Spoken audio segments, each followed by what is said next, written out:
Salut tout le monde, j'espère que vous allez bien. Bon 1er mai à tous. Je reviens rapidement sur un des scénarios qu'on avait vus, pour me rajouter un petit peu de crédibilité.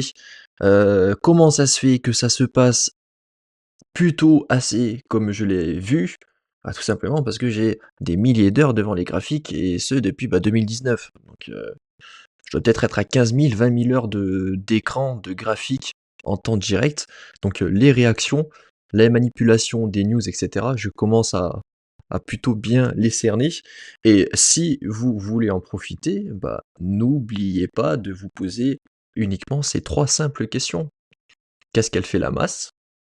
Comment pourrait faire le marché pour détruire la majorité? Donc l'esprit contrarien, attention, ça ne marche pas tout le temps. Et comment vous pouvez en profiter? Je vais revenir sur ce qui s'est passé, hier. Alors, dans un canal haussier avec des creux, généralement, donc c'est un scénario qu'on avait vu, hein, une réintégration. On a eu un PIB attendu à +0,3, on l'a eu à -0,3. Donc là, on a eu exactement l'inverse. Ah bah, juste avant que la news sorte, bien sûr, on s'est assuré de venir chasser, toute la trendline. Alors c'était déjà le cas, hein, c'était déjà le cas juste avant. Donc ouais, hier, on était déjà venu chercher toute la trendline et donc un des scénarios le plus probable, c'était la chasse au stop de la liquidité de toute la semaine précédente. Donc là, si on regarde, ça fait 5 jours qu'on était dans ce canal avec une volatilité qui s'était quand même pas mal réduite. On a un VIX qui est assez qui est assez bas, contrairement à vraiment les impulsions qu'on a eues, les semaines précédentes, donc c'est une bonne chose. On vient liquider toutes les personnes qui sont en longue. Ici, on a les chiffres trimestriels des GAFAM qui sont plutôt bons, qui sont même très bons. Alors nous avons eu qui hier? Nous avons eu Meta, Microsoft, et ce soir nous avons Apple et Amazon. Donc grosso modo, ici on a le risque d'une récession. Pourquoi? Parce qu'on a un PIB qui est en négatif, il en faut 3 pour affirmer la récession. Donc pour l'instant, pour l'instant, le marché, lui, en a profité pour venir chasser toute la liquidité, des longues de toutes les personnes qui se sont mis à risque au milieu du range ou dans le range. La pire localisation pour rentrer, c'est au milieu du range. Et qu'est-ce qu'on a eu après? Alors, je l'avais tracé. Voilà, je l'avais tracé ici avec ce petit trait blanc. Ici à 16h10, donc heure française 22h10, nous avons les chiffres qui sont bons de certains GAFAM. Et nous avons eu un pump juste avant. Donc c'est bizarre, toujours des insiders, c'est ceux qui en profitent le plus. Soit vous avez beaucoup de fric et vous vous gavez sur les algos, soit vous avez beaucoup de fric et vous vous gavez dans l'information. Peu importe, vous vous gavez du moment où vous avez l'information dans un premier temps, parce que oui, le marché, bon, déjà il s'était repris. Alors pour moi, ça, la petite target bleue que vous voyez, c'est juste un rebond technique.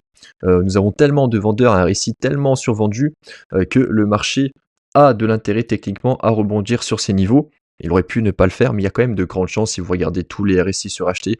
Ce sont des racines dans lesquelles on revient très généralement. Donc ici, par exemple, cet excès haussier, je ne serais pas étonné de voir le cours y revenir, prochainement. D'autant plus que nous avons ici les chiffres du SM-PMI. Donc s'ils sont inférieurs à 50, je peux vous dire que, il y a de grandes chances qu'on y revienne.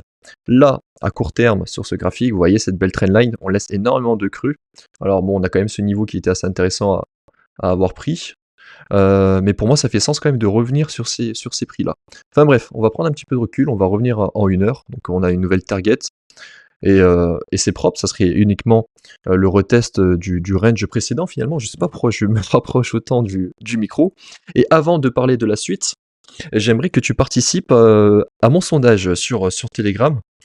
Donc rejoins le Telegram. Rejoins le Telegram. D'ailleurs, depuis je disais quoi? Je disais quoi? Qu'on était très proche des niveaux des 20 000 chiffrements psychologiques, j'en ai parlé dans la vidéo précédente et surtout du point pivot mensuel. Sur ces niveaux, on pouvait s'attendre à de la consolidation. Pour les personnes qui sont rentrées, en longue, comme sur le scénario vu ici, qui était probable, mais avec aucune certitude. Peu importe. Ici, nous sommes plutôt dans des niveaux de prise de profit, mais surtout, ce n'est pas du tout un point d'entrée pour se positionner. Et c'est ce que je disais hier soir. Hem, mmh, mmh. C'est une zone de TP, si vous voulez longue, attendez de la consolidation, prise de liquidité avant de la structure. Donc bon, c'était plutôt même cette nuit à 1h16. Et ici, c'est exactement ce qu'on a eu, donc en était temps un petit peu plus inférieur. La prise de liquidité, alors on aurait pu même aller chercher plus bas, hein, mais ici, vous voyez, on a déjà chassé tous ces niveaux. Donc ici, ça faisait plus sens. Ici, on en a laissé un qui a repris tout ça. Et on en avait un deuxième qui s'est créé. Donc ici, on commençait à créer une petite trendline. Donc ici, il y avait un intérêt. C'était une petite safe side liquidité. Pas celle du siècle, mais avec un petit intérêt. Donc ici, il y avait un petit truc à faire. Mais pour moi, là, le momentum, il est fini. Pourquoi? Parce que les insiders, ici, clairement, ici, on a un rebond technique. Donc vous avez vu, hein, ce sont des zones qui se font retravailler à 99%. Ici, on a des imbalances à revenir travailler. Ça ne marche pas toujours, hein. Si vous êtes assuré d'un move, ce sont les cons qui sont assurés à 100% que quelque chose va se réaliser. Et ça peut marcher 9 fois sur 10. Et la seule fois où ça ne marche pas, vous êtes tellement certain que ça va se réaliser que vous faites cramer votre compte. Donc ne jamais avoir de certitude sur les marchés. Mais ce sont des rebonds techniques où algorithmiquement, il y a de l'intérêt à prendre à revers toute cette pression vendeuse, hein. Les gens FOMO short et vice versa dans l'autre sens, le marché a de l'intérêt à aller en contresens, ne serait-ce que juste pour combler ses liquidités et ensuite continuer le move. Enfin, peu importe. Ici, on voit très facilement, avec cette news à 22h10, qu'on a eu le rebond technique, on a eu de la conso, et on a des insiders ici qui en ont profité. Ah oui, on a toujours des personnes qui sont au courant de tout, quelques minutes, voire même quelques heures, quelques jours en avance, que c'est bizarre, il y a déjà une impulsion de 200 points, 300 points. La news bullish sur les résultats, ils arrivent. Le marché il monte, mais là on dirait plus qu'on a accumulé du long avec le pauvre retail qui FOMO sur les chiffres trimestriels qui sont assez intéressants.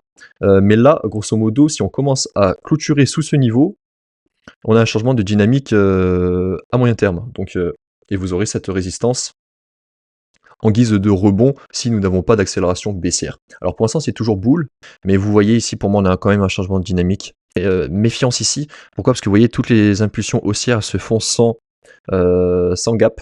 Donc vous voyez si je vous mets un petit peu les FVG, on ne crée quasiment plus de FVG, on en avait une ici, et là on crée surtout des FVG baissières.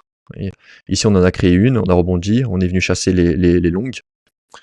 On est venu chasser les shorts, pardon, et ici on vient de recréer une nouvelle fois une FVG baissière. Donc pour moi là le move, il est en attente clairement de la prochaine annonce économique, donc ça va dépendre de ces chiffres. Aussi les chiffres sont mauvais, il y a de quoi retravailler tout ça, et ne pas oublier ce soir, nous avons les chiffres de Apple et Amazon, donc on peut faire encore yo-yo quelque temps, et si les chiffres sont mauvais pour cette fois-ci, on a des niveaux encore plus bas à venir combler.